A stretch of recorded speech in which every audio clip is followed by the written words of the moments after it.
దొరుకుతుంది. ఒక వస్తువు బజార్లో దొరికే వస్తువే. ఆ వస్తువుని ఎక్కడో ఎప్పుడో ఏ ఢిల్లీ నుంచో మెడ్రాస్ నుంచో ఎవరో కొనుక్కొచ్చుకున్నారు అనుకున్నారు. మనకేమనిపిస్తుందంటే అది ఇక్కడ దొరుకుతూ ఉన్నప్పటికీ ఆ వస్తువు ఇక్కడే దొరుకుతుంది. కానీ అది ఎక్కడి నుంచో తెచ్చుకున్నారంటే దానికి ఉండే విలువ కొంచెం ఎక్కువగా ఉంటుంది. అది మన మనస్సు సాధారణంగా మనిషి స్వభావం అదే విధంగా ఉంటుంది. మనకు ఉన్నటువంటి దాన్ని, ఇక్కడే దొరుకుతూ ఉన్నటువంటి దాన్ని ఎక్కడి నుంచో తెచ్చుకున్నామంటే మనకి ఎలా గౌరవం ఉంటుందో, గురువు కూడా మన ఊళ్ళోనే, మన ఇంటి పక్కనే, మన ఇంట్లోనే ఆ విధంగా ఉంటే కూడా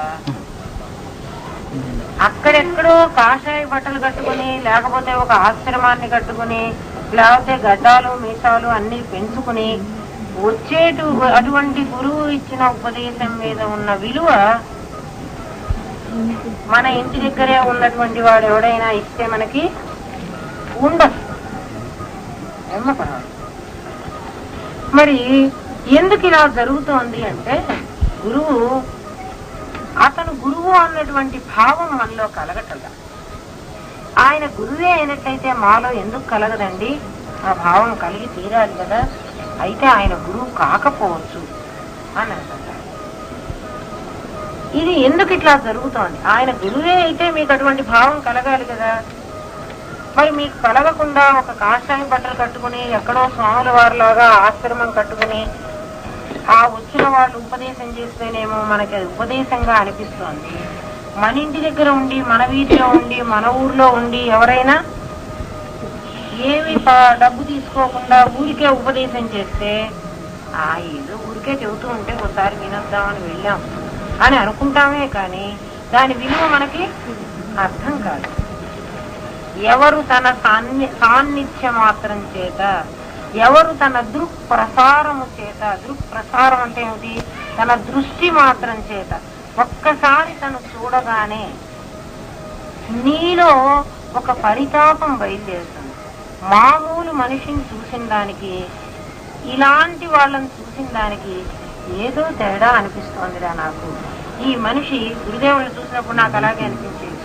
ఈయన ఇంత ముసలాయన, ఎందుకు నాకు ఆయన మీద ఒక ఆకర్షణ కలుగుతోంది, ఎందుకు నాకు ఆయన దగ్గరికి వెళ్ళాలని అనిపిస్తోంది మనకు తెలియదు. కానీ ఎందుకు వెళ్ళాలనిపిస్తోందో తెలియదు, కానీ వెళ్ళాలనిపిస్తోంది మాత్రం తెలుస్తుంది. గురు దర్శన మాత్రం చేత మనలో అటువంటి భావాన్ని ఎవరైతే కలిగిస్తూ ఉన్నారో వారు సద్గురువులు. సద్గురు కృప ఎప్పుడూ కూడా ధనంతో కొలత వేయటానికి కానీ కొలటానికి కానీ పనికొచ్చేది కాదు. ఎవరు తన దయ మాత్రమే, వాత్సల్యం మాత్రమే మన మీద ప్రసరింపచేసి తద్వారా మనలో ఉన్నటువంటి అజ్ఞానాన్ని తొలగిస్తారో వారిని గురువు అని నమ్మమన్నారు. అంతేకాని 1116 ఇస్తే పాద పూజ చేయించుకుంటామని, మీకు మంత్రం ఇస్తామని, స్వామి ఉన్నారు వెంకటేశ్వర స్వామి, 2500 పెడితే స్వామి కళ్యాణం చేయొచ్చు కదా. 1,00,000 రూపాయలు మనం కట్టగలిగాం అనుకోండి, ఆ రోజు ఇంకెవరికి దర్శనం కాకుండా మనొక్కళ్ళకే దర్శనం ఇస్తారు. అంటే మన దగ్గర కనుక 1,00,000 రూపాయలు ఉంటే స్వామిని మనం కొనుక్కోవచ్చు, అంతే కదా. మన దగ్గర డబ్బు లేకపోతే పడిగాపులు కాసి 2 రోజులో 3 రోజులో క్యూలో నుంచుని స్వామి దర్శనం చేసుకోవాలి. ఎవరైతే తన దర్శనాన్ని ధనంతో ముడిపెడుతూ ఉన్నాడో, ఎవరి వాత్సల్యాన్ని అయితే మనం డబ్బుతో కొనుక్కుంటే లభ్యమవుతుందో అటువంటి వాళ్ళు సద్గురువులు కాదు అన్నారు. కేవలం వాత్సల్యం మాత్రమే ఆధారంగా చేసుకుని గురువు తన అపారమైన అనుగ్రహాన్ని ఎవడి మీద ప్రసరింపచేస్తాడో వాడికి అజ్ఞానం, అవిద్య, అంధకారం అన్ని వెంటనే పటాపంచలైపోతాయి. అయితే అమ్మా, గురువు నిజంగా అంత వాత్సల్యం కలవాడైతే మీరు దగ్గర 1 సంవత్సరమో 2 ఏళ్ళో 4 ఏళ్ళో మరి మీ బోధకు మేము వస్తూనే ఉన్నాం. మరి మీరు మమ్మల్ని చాలా ప్రేమగా చూస్తూ ఉన్నారు, అయినా మాకు ఇంకా అవిద్య ఎందుకుంది, ఇదంతా ఎందుకు పటాపంచలు కాలేదు? ఎవరికైనా అనుమానం రావచ్చు, అందరికీ పోవాలి కదా. మరి గురువు దయ చూపులతో మాత్రమే మన అజ్ఞానాన్ని పోగొడతాడు అని అన్నప్పుడు మరి మీరు సద్గురువు అని మీరే అంగీకరిస్తున్నారు కదా. ఎందుకంటే రామనాథం గారు సద్గురువు అని మనం చెప్పుకుంటూనే ఉన్నాం. వారి దర్శన మాత్రం చేతనే మనలో అటువంటి భావం కలిగింది. మరి వారిని ఎదురుగా పెట్టుకుని మేము ఇన్ని రోజులు బట్టి శ్రవణం చేస్తున్నాం కదా, మరి మా అజ్ఞానం ఎందుకు దూరం కాలేదు? మేము అందరం ఆత్మలం అని తెలిసినా ఇంకా మమ్మల్ని అజ్ఞానం పీడిస్తూనే ఉంది. అంటే ఏం పీడించింది? సమాధిలో కూర్చున్న కాసేపు మేము ఆత్మలను మాకు తెలుసు, బాహ్య జగత్తులోకి వచ్చేటప్పటికి మళ్ళీ మాకు మామూలు సంసారము, మామూలు ధోరణి, మామూలు గొడవలు ఇవన్నీ మమ్మల్ని మళ్ళీ యథావిధిగా బాధిస్తూ ఉన్నాయి. మరి ఏమిటి దానికి మమ్మల్ని ఏం చేయమంటారు అంటే, సూర్యుడు ప్రకాశిస్తూనే ఉన్నాడు, సూర్య ప్రకాశంలో ఏ విధమైన లోపము లేదు. కానీ నేను మాత్రం ఒక గది కట్టుకుని గదిలో కూర్చుని కిటికీలు కూడా పెట్టుకున్నాను. గదికి వెలుతురు, బయటి వెలుతురు లోపలికి రావాలి అన్న ఉద్దేశంలో నేను కిటికీలు కూడా పెట్టుకున్నాను. కానీ కిటికీలను మూసేసుకున్నా, బాగా బందోబస్తు చేసేది. కిటికీలు మూయడమే కాకుండా బయట నుంచి ఏదైనా కిటికీలో ఉన్న చిన్న సందులో నుంచి అయినా కొంత వెలుతురు వస్తుందేమో అన్న భయంతో కర్టన్స్ కూడా వేసేసుకున్నాను. ఎవరికి? కిటికీల. మధ్యాహ్నం 12 అయింది. మధ్యంతర మార్తాండుడు కావలసినంత ప్రకాశంగా ప్రకాశిస్తూ ఉన్నాడు. ఎవడో ఒక స్నేహితుడు మా ఇంట్లోకి వచ్చి తలుపు తట్టి, వాడు పిలిస్తే నేను తలుపు తీశాను, లోపలికి వచ్చాడు. ఏరా ఇంకా పడుకున్నావు? తెల్లవారలేదురా. ఎందుకు తెల్లవారలేదురా? తెల్లవారింది, నేను స్నానం చేశాను, భోజనం కూడా చేశాను, నా పనులన్నీ ముగించుకుని ఇప్పుడు 12 అయింది, సూర్యుడు నండెత్తి మీద ఉన్నాడు, ఇప్పుడు నేను మీ ఇంటికి వచ్చాను. ఎక్కడ్రా? మా గదిలోకి అసలు ఇంకా వెలుగు, సూర్యకిరణాలే పడలేదు, నువ్వు అప్పుడే తెల్లవారిందంటావేమిటి అన్నాడు. ఇప్పుడు గదిలోకి సూర్యకిరణాలు పడకపోవటానికి సూర్యుడి దోషమా, లేక గదిలో ఉన్నవాడికి కళ్ళల్లో దృష్టిలో లోపమా? రెండూ కాదు. ఎందుకని? సూర్యుడు ప్రకాశించాడు, వీడికి చూపు బాగానే ఉంది, మరి మధ్యలో ఏముంది? అడ్డంగా కిటికీలను మూసుకున్నాడు. మూసుకోవడం కాక తెరలు కూడా వేసేసుకున్నాడు. వీటి కారణంగా ఆ గదిలోకి సూర్యప్రకాశం ప్రవేశించటం లేదు. ఇప్పుడు ఈ వచ్చిన వాడు నీ దుంపదేగా పొద్దుననగా తెల్లవారింది, 12 అయింది, సూర్యుడు అస్తమించబోతున్నాడు, ఇంకా పక్కకు తిరగబోతున్నాడు. నువ్వు ఇట్లా తలుపులు మూసుకుంటే నీ గదిలోకి ఎన్నడూ వెలుతురు వస్తుంది? ఇవాళ కాదు కదా, కొన్ని సంవత్సరాలున్నా ఈ గదిలోకి సూర్యోదయం ప్రవేశించదు, సూర్యకిరణాలు రావు అని బలవంతంగా వాడి కర్టెన్ తెరిచాడు. వాడు గదిలో ఉన్నాడు కదా, కొద్దిగా కాంతి ప్రసరించింది, కిటికీ తలుపులు కూడా తెరిచి పారేశాడు, మొత్తం కాంతి వచ్చింది. అవునే, సూర్యుడు ప్రకాశించాడే, సూర్యోదయం అయి చాలాసేపు అయిందే అని అంటున్నాడు. ఎవరు? ఈ నిద్ర గదిలో ఉన్నటువంటి ఈ మనిషి.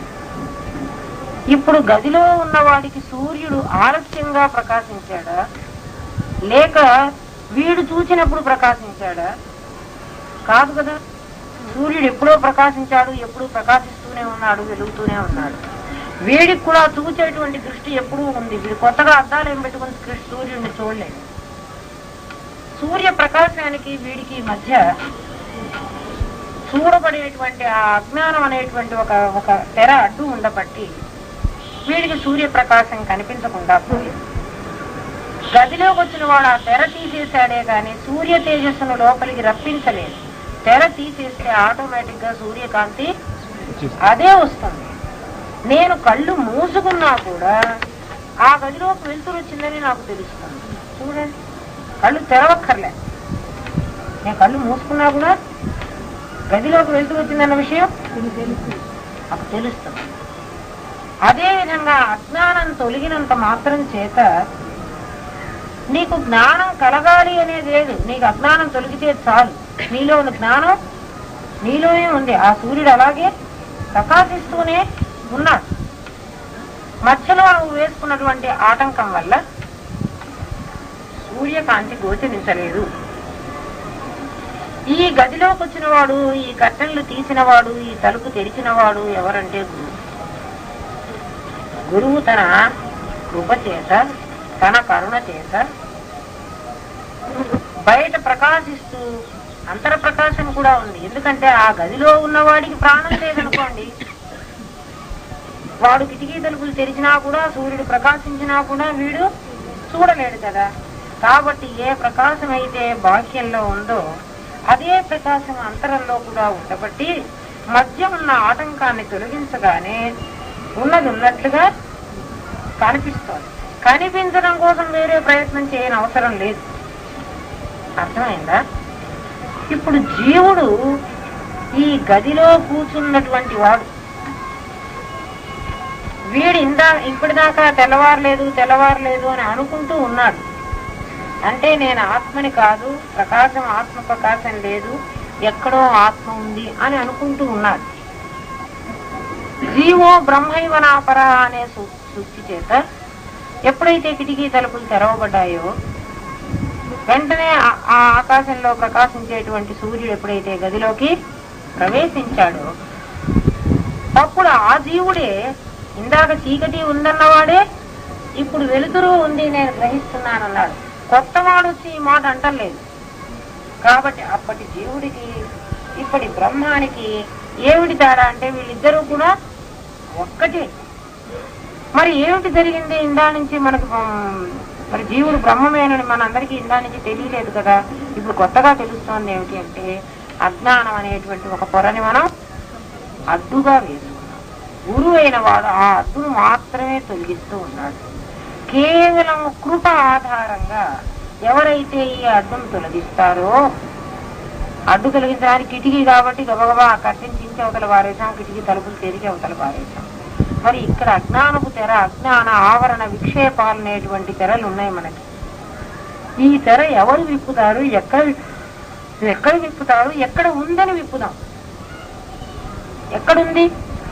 చాలా మంది వస్తారు నా దగ్గరికి, అమ్మా చాలా కష్టంలో ఉన్నాడు ఈ అబ్బాయి లేకపోతే ఈ అమ్మాయి, ఒక్కసారి మీరు శక్తిపాతం చేయండి, వీళ్ళకి ఇవన్నీ బాధలు పోతాయి, లేకపోతే వీడేదో అల్లరి చేస్తున్నాడు, వీడు అల్లరిగా లేకుండా బాగా ఉంటాడు అని తీసుకొస్తారు.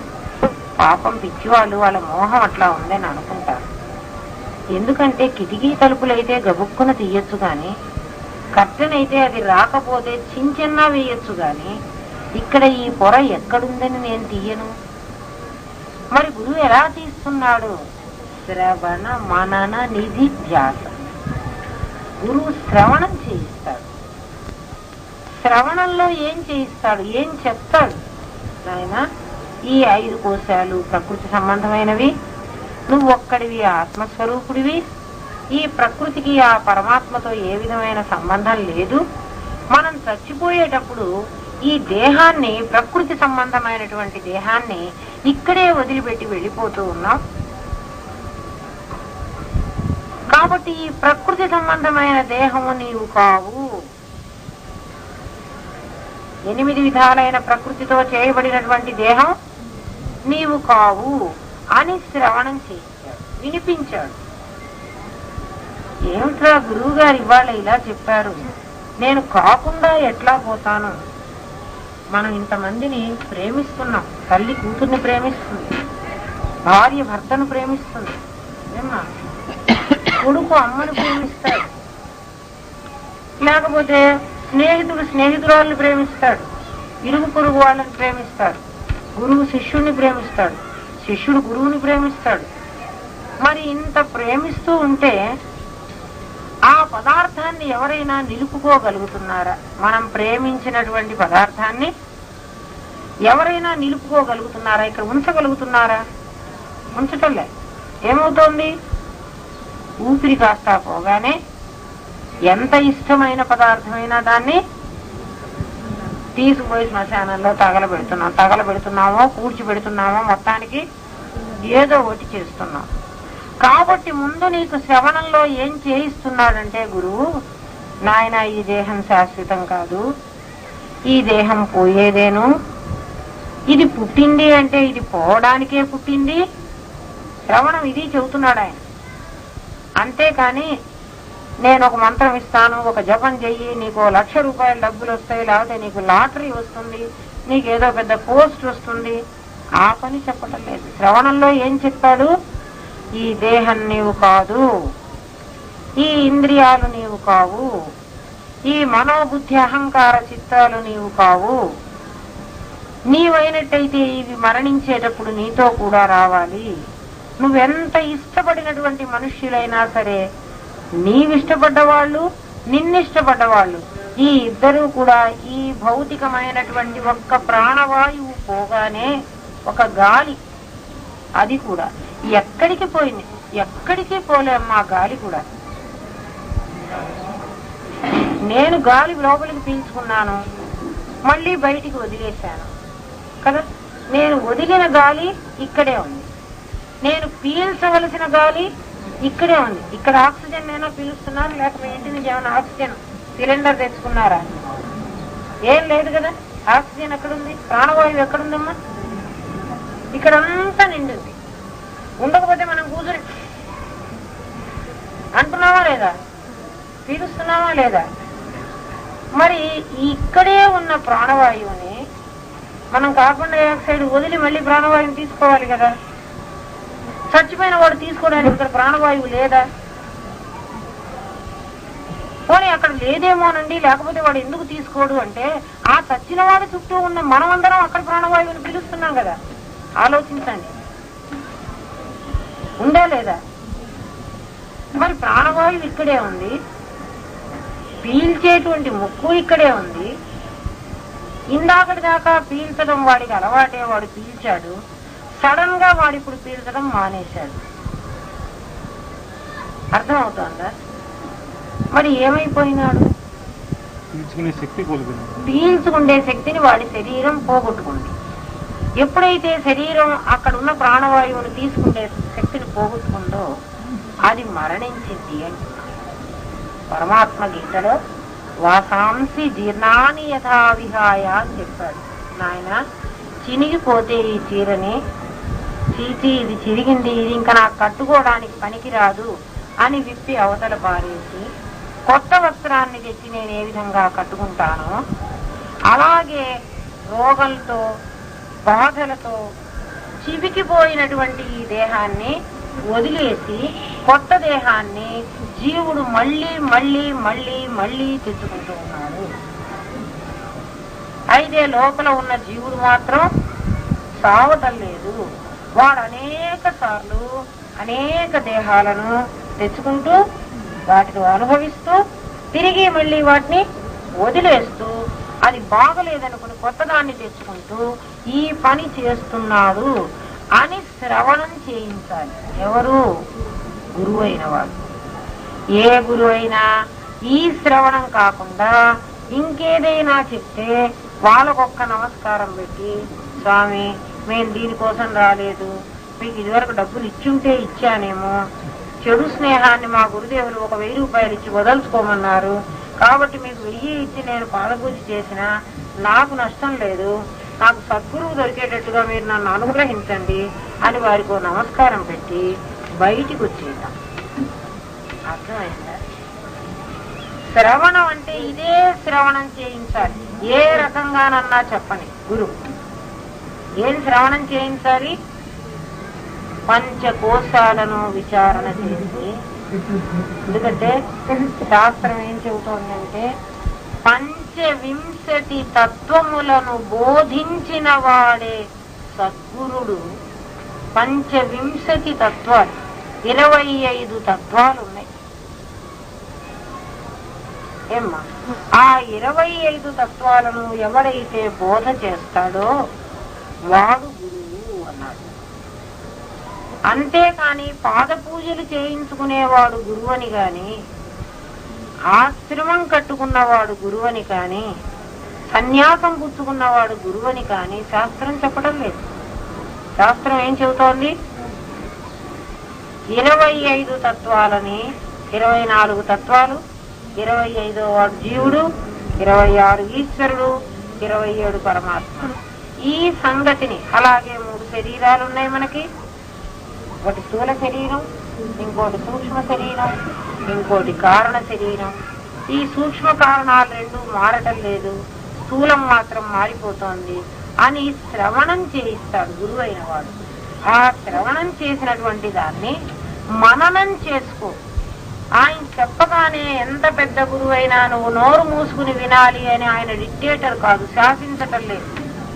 ఏమని చెప్తున్నాడు, నాయన ఈ రోజు నేను చెప్పిన విషయాలు నువ్వు వింటూ ఉన్న కాలంలోనే నీకేమైనా తప్పుగా తోస్తే ఇది సత్యం కాదు గురుదేవా అని నువ్వు ఇక్కడే అడగచ్చు, నన్ను అడుగు నేను చెబుతాను, ఇదంతా నిజం కాదు గురుదేవా అని చెప్పు అని అడగచ్చు. ఏమ్మా, అలా అడగకుండా నువ్వు లోపల పెట్టుకోవాల్సిన అవసరం లేదు. ఎవడైతే నీకు ఈ తత్వాన్ని బోధిస్తూ ఉన్న కాలంలో సందేహం కలిగితే తీర్చలేకపోతాడో వాడు కూడా గురువు కాదన్నాడు. ఎందుకని? మరి నీకేమో సందేహం కలిగి, ఆ సందేహాన్ని నివారణ చేసేది గురువు తప్ప మరొకటి చెయ్యలేడు. ఇది మననం చెయ్యి. ఆయన చెప్పింది నిజమా అబద్ధమా, నాకు మరి సత్యంగా తోస్తున్నదా, ఇందులో ఏదైనా కొంత ఆసక్తి కూడా ఉన్నదా, ఇది సత్యం కాదా అవునా అని నేను అడిగితే ఆయన తిరిగి నాకు చెప్పగలుగుతున్నాడా, ఏదో కప్పదాటుగా చేసేసి ఏదో నాయనా నాకు పెద్దలు చెప్పారు నేను నీకు చెప్పాను నువ్వు నమ్ము అని చెబుతున్నాడా? ఆ విధంగా ఎవరికి వాళ్ళు మననం చేసుకోవాలి. శ్రవణం మననం. శ్రవణం ఏం చేయించాడు? పంచకోశ విచారణ చేయించాడు. అంతేగాని మిగిలిన వాళ్ళని గురువు అని నమ్మద్దన్నాడు. గురువునని మెడ నిండా గురుతులు వేసి తిరుగుదురిక్కడ, పరమ భక్తము నింద్రులెల్ల పసందు చెయ్యరు అక్కడ, జీవులెను 14 పుట్టు లక్షలు చావు పుట్టుకలిక్కడ, వెళ్ళిపోయేటప్పుడు ఎవ్వరు రారు మన తోడక్కడ. మనకు తోడు ఎవ్వరు రాడుట. ఇక్కడ పక్కన బజారుకైతే కాస్తమ్మా తోడురా, అక్కడ చీకటిగా ఉంది కొంచెం వెళదాం తోడుగా అని అనొచ్చు. అక్కడికి తోడు రమ్మని పిలవడానికి లేదు. ఒకవేళ పిలిచినా అక్కడికి ఎవడు తోడు రాడు. ఆ విధంగా నేను గురువుని అని గుర్తేసుకుని తిరిగేవాడి వెంట పడద్దన్నాడు. అది నేను పడకుండా ఉండడం కోసం నేను మననం చేసుకోవాలి. శ్రవణం చేసి మననం చెయ్యాలి. ఎప్పుడు శ్రవణ మననాలు జరిగాయో అప్పుడు అది నిధిధ్యాసగా తయారవుతుంది, నీ దగ్గర నీ వస్తువు అయిపోతుంది. ఏ రోజు నువ్వు ఏ పొరపాటుగా ఏ పని చెయ్యబోయినా గురుదేవులు ఆ రోజు చెప్పారు కదా, నేను దానికి విరుద్ధంగా చేస్తున్నాను కదా, చీచి నేను దానికి విరుద్ధంగా చేయకూడదు అని నీలో నీకే ఒక ప్రబోధం జరుగుతుంది. ఈ విధంగా శ్రవణ మనన నిధిధ్యాసల ద్వారా వస్తువు నీకు అర్థమవుతుంది. వేదాంత పరిభాషలో ఎప్పుడూ వస్తువు అంటే పరమాత్మ అని అర్థం అన్నాం. చాలా సార్లు చెప్పుకున్నాం. ఎవరైనా నీకు సమాధి వచ్చిందా అని అడిగితే ఏ అర్థమో, నీకు వస్తువు లభ్యమైందా అని అడిగితే కూడా అదే అర్థం. ఎవరన్నా వస్తువు వాళ్ళ భాషలో అయ్యో మాకు తెలియలేదే, అమ్మగారు ఇప్పుడు ఈ వస్తువు మాట చెప్పలేదే, వస్తువు అంటే ఇంకా చెంబో గ్లాసో అనుకోకండి. ఎప్పుడూ వేదాంత భాషలో వస్తువు అంటే పరమాత్మే. అది నీకు తెలిసిందా? అప్పుడు వాడు నవ్వుతాడు. నీకు తెలిసిందా అంటే తెలిసింది అని చెప్పడు. ఎందుకని? తెలిసిందని చెప్పేవాడు జీవుడు. జీవుడు బ్రహ్మముగా ఉన్నప్పుడు వాడికి ఈ తెలివి లేదు, లౌకికమైన తెలివి లేదు. వాడు పరమాత్మగా ఉన్నాడు. పరమాత్మగా ఉన్నప్పుడు నేను తెలుసుకుంటున్నాను అన్న స్ఫురణ లేదు. కాబట్టి ఎవడైనా నీకు ఆత్మ తెలిసిందా అని అడిగాడనుకో, నీకు సమాధి వచ్చిందా అని అడిగాడనుకో, నాకు వచ్చింది అని చెప్పకూడదు. ఏమని చెప్పాలి? ఆనంద అనుభూతిని పొంది ఒకసారి నవ్వాలి. ఆ నవ్వులోనే అంటే ఇప్పుడు నువ్వు నవ్వే నవ్వు ఏ నవ్వు నవ్వుతావు? సమాధి ఆనందాన్ని నువ్వు పొందినప్పుడు నువ్వు ఎటువంటి అనుభూతిని పొందావో అది వ్యక్తం చేస్తావు. ఎదుటివాడు కూడా అది గ్రహించగలవాడైతే ఓ వీడెవడో సమాధి వచ్చిన వాడేరా, వీడు దొరికించుకున్నాడ్రా అని గ్రహిస్తాడు. దొంగతనం చేసిన వాడిని ఎప్పుడైతే మనం కనుక్కోగానే వాడి మొహంలో ఒక విధమైన భయం ద్యోతకమవుతుందో ఆ భయాన్ని బట్టి వీడు దొంగ అని మనం నిర్ణయించుకుంటాము. అలాగే ఆత్మానుభూతి పొందిన వాడిని కూడా వస్తువు దొరికిందా అని అడిగితే వాడు ఆ అనుభూతి పొందినటువంటి ఒక నవ్వును నవ్వుతాడు. అప్పుడు వాడికి సమాధి వచ్చిందని మనం అర్థం చేసుకోవాలి. అంతేగాని నాకు ఆత్మ తెలుసు, నాకు సమాధి వచ్చింది అంటే మనం వేదాంత భాషలో నాయన నీకు ఇంకా సమాధి రాలేదు కదా, నీకు వచ్చిందా ఇట్లా మనం అడుక్కుంటాం. కానీ బయటి వాళ్ళ దగ్గర సమాధి వచ్చిందా అని అడగకూడదు. ఎందుకని? సమాధి వచ్చే వస్తువు కాదు, సమాధి నీ స్వరూపమే. నువ్వు ఆటంకం వేసుకున్నావు, ఆటంకం తొలగింది. ఆటంకం ఏం అడ్డం వేసుకున్నావు? జీవభావాన్ని అడ్డు వేసుకున్నావు, జీవభావం తొలగించుకున్నావు. భావమే కదా. అందుకే చెబుతున్నాడు ఈ జగత్తుకు సారము భావనయే. ఆయన ఈ ప్రపంచంలో చాలా మంది పుడుతూ ఉన్నారు, చాలా మంది చచ్చిపోతూ ఉన్నారు. ఈ రోజు హాస్పిటల్లో ఎంతమందో పుట్టి ఉంటారు, కానీ వాళ్ళ పుట్టుక మాకెవ్వరికీ ఆనందం కలిగించలేదు. ఏమో మీకు ఎవరికైనా కలిగించిందా? హాస్పిటల్కి ఒకసారి ఫోన్ చేసి అడగండి ఎంతమంది పుట్టారు ఇవాళ అని. కనీసం అంటే 100 మందో 50 మందో అన్న ఈ ఊరు మొత్తం ఆసుపత్రులలో కలిసి ఒక 100 మంది పుట్టే ఉంటారు. వెళ్ళి అడిగినా మీకు తెలుస్తుంది. మరి 100 మంది పుడితే మనకు ఒక్కళ్ళకు కూడా ఆనందం కలగలేదే. అలాగే శ్మశానానికి వెళ్ళి వాళ్ళ చూద్దాం, కనీసం 4-5 అన్నా చచ్చి ఉంటారు. చాలా మంది చావకపోయినా, కానీ మనకెవరికి దుఃఖం కలగలేదే. ఈ సమాజంలో ప్రతి నిమిషం చాలా మంది పుడుతున్నారు, చాలా మంది చచ్చిపోతున్నారు. చాలా మంది పుడితే మనం సంతోషించటం లేదు, చాలా మంది మృతి చెందితే మనం దుఃఖపడటం లేదు. ఎందుకు? ఎవరైనా చెప్పండి ఒక్కళ్ళైనా. ఎందుకు మనం వాళ్ళు చూస్తే సంతోషపడలే, వీళ్ళు చస్తే ఆడవలేదు? కనీసం భావన, వీడు నావాడు అన్న భావన నీకు ఎప్పుడు ఉంటుందో అప్పుడు నీకు మమకారం కలుగుతోంది, ప్రేమ. హాస్పిటల్లో మా అబ్బాయికి కొడుకు పుట్టాడు, నాకు సంతోషం. మన గురువు గారికి మనవడు పుట్టాడు, మీకు సంతోషం. నా కదా, అంతే కదా. ఇప్పుడు పుట్టినవాడు ఒకడే కదా, ఎవడో ఒకడు పుట్టినవాడు ఒకడే. ఆ పుట్టినవాడిని గురించి వాడు నావాడు అని అనుకోవడం వల్ల వాడి మీద నాకు ప్రేమ కలిగింది. అలాగే చచ్చిపోయిన వాడు కూడా నావాడు అని అనుకోవడం వల్ల వాడి మీద నాకు దుఃఖం కలుగుతుంది, వాడి వలన నాకు దుఃఖం కలుగుతోంది. ఇప్పుడు ఈ సుఖ దుఃఖాలనేటువంటి ద్వంద్వాలకి కారణం ఆ పుట్టి చచ్చినటువంటి వాళ్ళ నేనా? ఒక మాట చెప్పండి. నేను కాదు, ఆ పుట్టి చచ్చిన వాళ్ళు కాదు. నాకు కలిగిన భావన, ఏం భావన కలిగింది? వీడు నా కొడుకు, ఇది నా ఇల్లు, ఈయన నా గురువు. ఇది భావన. ఈ భావన వల్ల జగత్తంతా వ్యక్తం అవుతోంది. ప్రతి వాడికి భావన వల్లనే జగత్తు ద్యోతం కనిపిస్తోంది. అర్థమవుతోందా అమ్మా? భావన వల్లనే నువ్వు మంచివాడివే, ఎప్పుడు జగత్తు కూడా ఎప్పుడు మంచిది. కానీ భావనే తప్పయింది. భావన ఏం చేస్తోంది?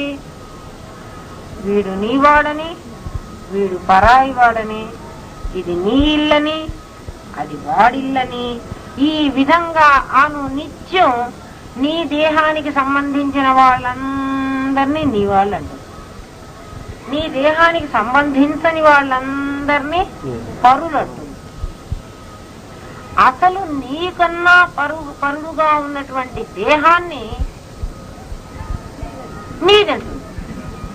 చిత్రం అక్కడ ఎంత తమాషా చూడండి. భావనకి ఎంత గొప్ప బలం ఉందంటే చిన్నపిల్లలు, అందుకే మనం అటువంటి వాళ్ళని ఏమంటాం? చిన్నపిల్లలు అంటాం. ఎవరంటే నాగేష్ లాంటి పసి పిల్లలు ఉన్నారనుకోండి. బజార్లో ఒక 4 కార్లు నిలబడున్నాయి. ఆ 4 కార్లు వీడివి కావు. కానీ వీడేమంటాడంటే, ఈ కారు నాది, ఇది మా తమ్ముడిది, ఇది మా అమ్మది, ఇది మా డాడీది. ఈ 4 కార్లు ఎవరివి? నావే, మావి. నిజంగా వాడివి కావు, వాడి భావనలు. ఆ 4 కార్లు నావి అనుకుంటాడు. తెలిసిన మనం ఏమనుకుంటామంటే, ఆ కారు గల వాళ్ళు, ఏమండి మా కారు మీ అబ్బాయి వాడిదని అంటున్నాడు అని ఒకవేళ పోట్లాడాడు అనుకో, పసిపిల్లవాడండి, వాడికి ఏం తెలుసండి, వాడికి తెలీదు, వాడిదేనని అనుకుంటున్నాడు. మీ కారు మీరు పట్టుకుపోండి, వాడు వాడిదే అని అన్నాడే కానీ మీరు పట్టుకుపోతుంటే వాడేమీ ఆపటం లేదు కదా. ఏమన్నా ఎవరిని ఆపుతున్నారా? అందుకని ఊరికే వాడు అనుకుంటే మీకేం నష్టం అని మనం కారు వాళ్ళతో చెబుతున్నాం. కారు ఎలాగైతే అక్కడ ఆగి ఉంటే ఒక పసిపిల్లవాడు చూసి ఈ కారు నాది అని అనుకుంటే, కారు గలవాడు తన అవసరం ఉన్నంతసేపు అక్కడ ఉంచి అక్కర్లేదన్నప్పుడు వాడు ఆ కారు బజార్లో ఏదో కొనుక్కుంటున్నాడు, అక్కడ పార్క్ చేసి పెట్టాడమ్మా, బజార్లో వాడి పని అయిపోయింది, కారును తీసుకెళ్లిపోతాడు. ఈ పిల్లవాడు కాసేపు నాది అనుకున్నాడు కదా, కారు వెళ్లేవాడిని వీడు ఆపనలేడు, కారు వాడు వీడి కోసం ఆగను. నాది అన్నంత మాత్రాన కారు వీడికి ఇవ్వడు. అలాగే ఇన్ని కార్లు ఆపారమ్మా ఇక్కడ. ఈ కార్లన్నిటినీ పార్క్ చేసి పెట్టారు ఇక్కడ ఒక చోట. బాగా ఉపమానం అర్థమైతే మనకి విషయం అర్థమైపోతుంది. అందుకని ఎప్పుడు నోన్ టు అన్నోన్ అని ఎప్పుడు తెలిసిన దాని ద్వారానే తెలియని దాంట్లోకి మనం వెళ్ళిపోవాలి. అన్ని రకాల కార్లు ఉన్నాయి. కార్లు అంటే అక్కడ అంబాసిడర్లు, ఫియట్లు, కంటెస్టాలు ఉంటాయేమో. ఇక్కడ వెంకమ్మ, పుల్లమ్మ, రంగమ్మ, ఏదో పిచ్చమ్మ, బుచ్చమ్మ ఏదో ఉన్నాయి. రకరకాల కార్లు ఆగున్నాయి. ఈ లోపల అజ్ఞానంతో ఆవరించుకున్నటువంటి ఒక జీవుడు అనే ఒక చిన్న పిల్లవాడు ఉన్నాడు. వాడి దుంపదేగా, వాడికి ఏం తెలియదు. వాడేమంటాడంటే, ఇది మా అమ్మ, వీడు మా నాన్న, ఇది మా చెల్లి, ఇది మా తమ్ముడు, వీళ్ళది నా భార్య, రకరకాలుగా అనుకుంటున్నాడు. కారుకు నష్టం లేదు, వాడు ఏమన్నా అనుకోని. బాగా అర్థం చేసుకోండి ఆయన. అందరికి అర్థం అవుతోంది కదా. మీకు అర్థం అవుతుందో కావటం లేదో నేనేం చేస్తానంటే, చిద్విలాసం అంతా అయిపోయిన తర్వాత మళ్ళీ ఓసారి నేను వస్తా పరీక్ష పెట్టడానికి. పరీక్ష పెట్టుకోవాలి. అయితే నా పరీక్ష ఎలా ఉంటుందంటే, క్వశ్చన్ పేపర్లు ఇచ్చి ఆన్సర్లు రాయమంటం కాదు, కాపీలు కొట్టడం కాదు, అలాంటి పరీక్షలు కావు. మాదంతా ఓరల్ టెస్ట్. మిమ్మల్ని అందరినీ ఒక రోజున సర్ది కట్టుకుని, మీ బువ్వ ఏదో మీరే తెచ్చుకోండమ్మా, మళ్ళీ అది మాకు పెట్టవాకండి, ఒక చోటికి పిలుచుకుపోతాం. ఎక్కడికి అని అడగవాకండి, మీ ఇళ్లకు దూరంగా, పారిపోకుండా పిలుచుకుపోయి చిద్విలాసంలో మీరు విన్నటువంటి విషయాలు ఎవరెవరు ఎంతవరకు సొంతం చేసుకున్నారో మైకు ముందు నుంచుని మీరే మాట్లాడాలి.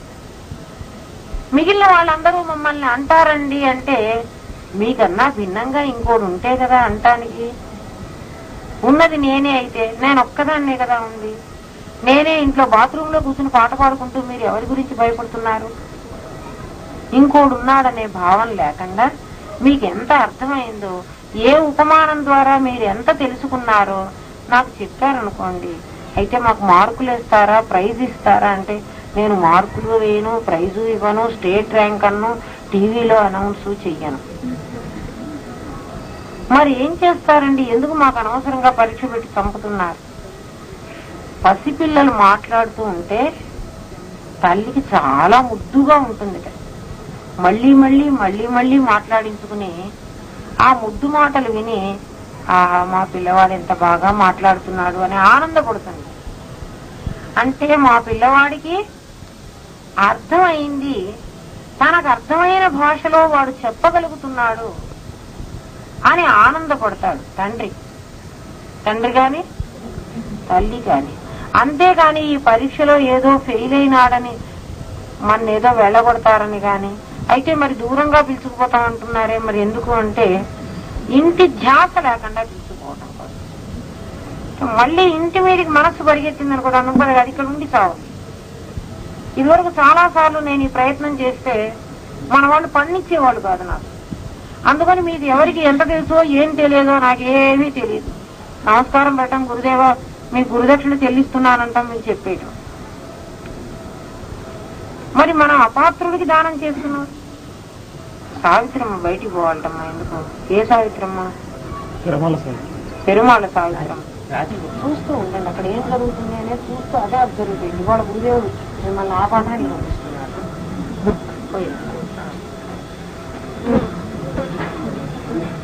మనం ఇప్పుడే చెప్పుకున్నాం కదా, ఈ ఊళ్ళో ఎంతో మంది చచ్చిపోతే మనకేం బాధ లేదని. ఎవడెవడు నాది అనుకున్నాడో వాడు లేచి వెళ్ళిపోతాడు. మీరే చూడండి, అవునా కాదు? ఎవడు నావాడు కాదనుకున్నాడో వాళ్ళందరూ కూర్చున్నారు, అవునా కాదా? రాగు వాళ్ళ అమ్మమ్మ. ఏమ్మా, ఈ అజ్ఞానంతో ఉన్న ఈ బాలుడు ఉన్నాడే, లోపలున్నవాడు ఎవరా బాలుడు? జీవుడు. వాడు అనుకుంటున్నాడు ఈ కార్లన్నీ నావనుకుంటున్నాడు. కారు వాడికి తెలుసు ఇవి వాడి కార్లు కావని. కారు గలవాడు ఎవడో చెప్పండి? పరమాత్మ కారు గలవాడా? 8 విధాలైన ప్రకృతులు ఈ కారు. ఈ కారు అది కదమ్మా. పరమాత్మకు జగత్తంతా ఆయనే జగత్తు, జగత్తే ఆయన. ఇంకా ఆయనది వేరే ఉంటే కదా ఎత్తుకుపోవడానికి. 8 విధాలైన ప్రకృతులతో ఈ కార్లన్నీ తయారైనాయి. ఇవన్నీ ఇక్కడ పెట్టుకుంటే ఈ జీవుడు, ఎందుకంటే ఎవడైతే ఈ కారు నాది అనుకుంటున్నాడో వాడే కదా మళ్ళీ బ్రహ్మమైపోయి ఇది నాది కాదంటున్నాడు, అవునా కదా? ఏమో నువ్వు అవసరం లేదా పోనీ. సరే, కాబట్టి ఈ కార్లన్నీ అజ్ఞానంలో ఉన్న ఈ బాలుడు నాది నాది నాది అనుకున్నాడు. వీడు నాది అన్నా కారు వీడి కోసం ఆగటల్లా. అది వచ్చిన పని అయిపోగానే కారు దారిన వెళ్ళిపోతోంది. అంటే దేహాలు పోతూ ఉన్నాయి. ఈ పాపం ఈ జీవుడు అనేటువంటి ఈ అజ్ఞాన బాలుడు ఇంకో కారు మళ్ళీ వచ్చి ఆగగానే ఇది నాది అనుకుంటూ ఉన్నాడు. కొన్ని కార్లు మన నగేష్ 1 సంవత్సరం పిల్లవాడకు ఒకసారి నేను మెడ్రాస్ పోయినా. ఒక హోటల్లో దిగి నుంచుంటే హోటల్కి ఇట్లా కాంపౌండ్ కన్నాలు ఉంటాయి కదా, గీతలుగా. చిన్నపిల్లవాడు నుంచుంటే ఆ గీతల్లోంచి రోడ్డు కనపడుతూ ఉంటుంది. అందులో నుంచి చూస్తూ ఉన్నాడు. రోడ్లో చాలా కార్లు పోతూ ఉన్నాయి. ఈ కారు బాగలే, ఒక్కొక్కటి పోతుంటే బాగలేదు. అవన్నీ బాగులేదు, అవి పోతూ ఉన్నాయి. ఒక మంచి కంటెసా కారు పోతుంది, ఎర్రగా రంగులు పెట్టుకుని చాలా అందంగా. ఇది బాగుంది, ఇది నాది అంటాడు. నా కారే పోతున్నది, మళ్ళీ అది ఎటో తిరిగి ఇంకో కారు అలాంటిది వస్తుంది, నా కారు వచ్చేసింది. అలాగే ఈ జీవుడు కూడా ఈ దేహం పోతూ ఉంటే అయ్యో నా కారు పోయింది అని కాసేపు ఏడుస్తాడు. శరీరం పోయిందని ఏడుస్తున్నాడుగా కాసేపు. తన శరీరం పోయిందని కాదు, తను చూసినవి ఇవి నావి అనుకున్న శరీరాలు. నా శరీరం పోతే నేను ఏడవను. ఎవరు కూడా నేను చచ్చిపోతే నేను ఏడవను. ఎందుకని?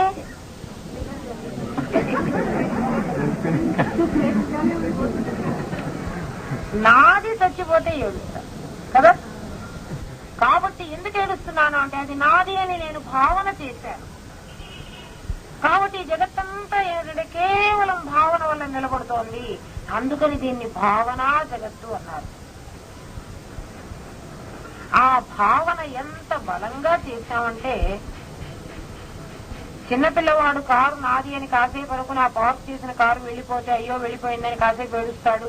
మళ్ళీ అక్కడ వచ్చి ఇంకోటి ఆగితే మళ్ళీ నా కారు వచ్చింది అనుకుంటాడు కదా. అట్లా కానీ మనం అట్లాంటి భావన చేయలేదు.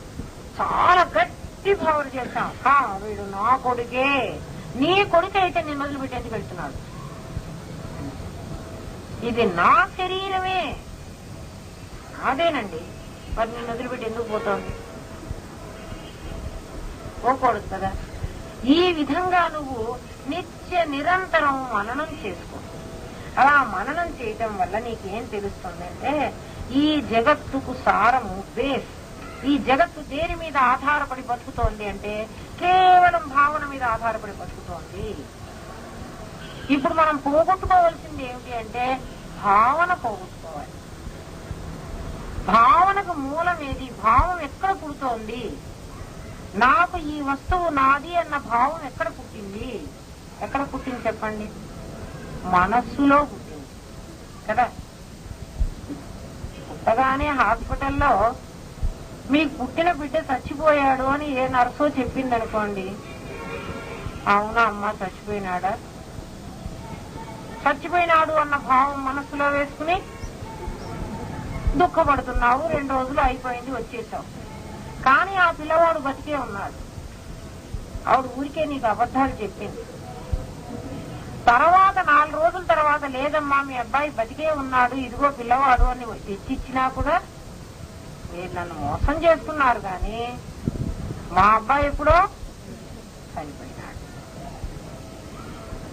లేక బతికే ఉన్నాడు అనుకోండి, ఆ నర్సో సిస్టరో తెచ్చి ఇదిగో ఈ పిల్లవాడు నీకు పుట్టాడు, వీడు మీ అబ్బాయి అని చెప్పింది అనుకోండి, వాడు నిజంగా వీళ్ళ అబ్బాయి కాదు.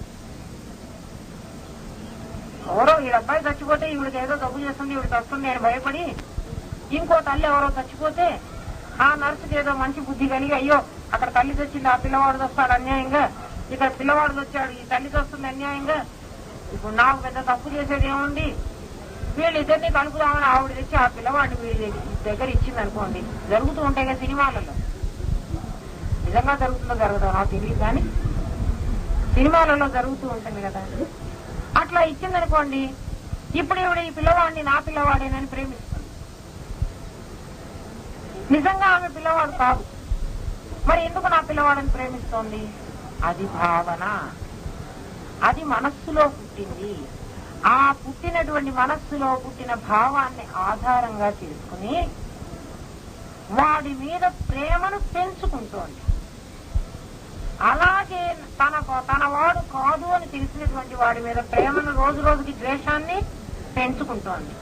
ఈ భావన వల్ల రాగము ద్వేషము అనేటువంటివి 2 పుట్టినాయి. బాగా ఆలోచించండి. మొత్తం జగత్తుకంతా ఆధారం భావన. కాబట్టి ఈ జగత్తును భావనా జగత్తు అన్నారు. ఈ భావనా జగత్తుకి ఎక్కడ పుట్టుక స్థానం ఎక్కడ అంటే మనస్సు. ఒక పిచ్చివాడి దగ్గరికి పోయి వీడు నీ కొడుకురా అని చెప్పావనుకో, అహహా నా కొడుకా అంటాడు. అంతేగాని నా కొడుకు అని అనడు. ఎందుకని అనడం లేదు? అక్కడ భావన పుట్టే చోటులో బలం లేదు కదా. భావాన్ని పెంచేటువంటి శక్తి దానికి లేదు. భావాన్ని పెంచి ఏం చేస్తోంది? భావం తిరిగి ఫలించడం ఎలా ఫలిస్తోంది అంటే ఒక శాఖ రాగం, ఒక శాఖ ద్వేషం. దానికి 2 మనం కింద కూడా పూడ్చిపెట్టగానే 2 వస్తాయి చూడండి. 2 వస్తాయి.